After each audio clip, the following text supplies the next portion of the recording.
কি হয়েছিল যখন মধ্যরাতে প্রভু রাম ও লক্ষণ তার এক ভক্তের ঋণ শোধ করতে এক নবাবকে 6 লক্ষ স্বর্ণমুদ্রা দিয়েছিলেন? এই কাহিনীটি হলো ভদ্রাচল এলাকার এক ট্যাক্স কালেক্টরের। তিনি জানতে পারেন কিছু আদিবাসী মহিলা জঙ্গলে রাম, সীতা ও লক্ষণের দিব্য মূর্তি পেয়েছে।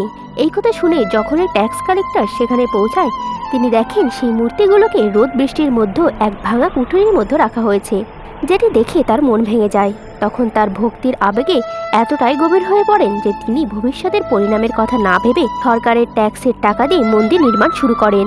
তার বিশ্বাস ছিল পরবর্তীতে তিনি চাঁদা তুলে সরকারের ট্যাক্স ভরে দেবেন, আর ওই বিশ্বাসের কারণেই তিনি সকল ট্যাক্সের পয়সা দিয়ে রাম সীতার ভব্য মন্দির তৈরি করেন।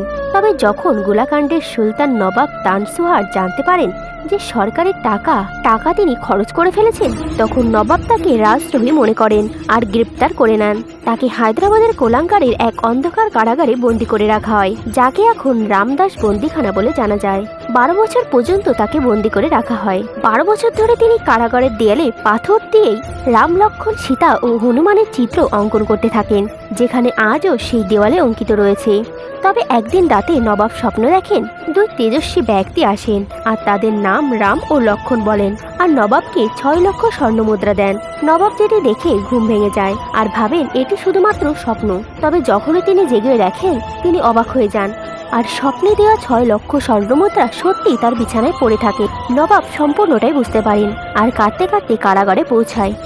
নবাব ব্যক্তির চরণ ধরে কান্না করতে থাকেন আর সম্মানের সঙ্গে তাকে ছেড়ে দেন, যার পর থেকে তাকে রামদাস বলে জানা যায়। এই পবিত্র স্থানটি তেলেঙ্গানার ভদ্রাচল রাম মন্দির, আজ দক্ষিণের অযোধ্যা বলা হয়।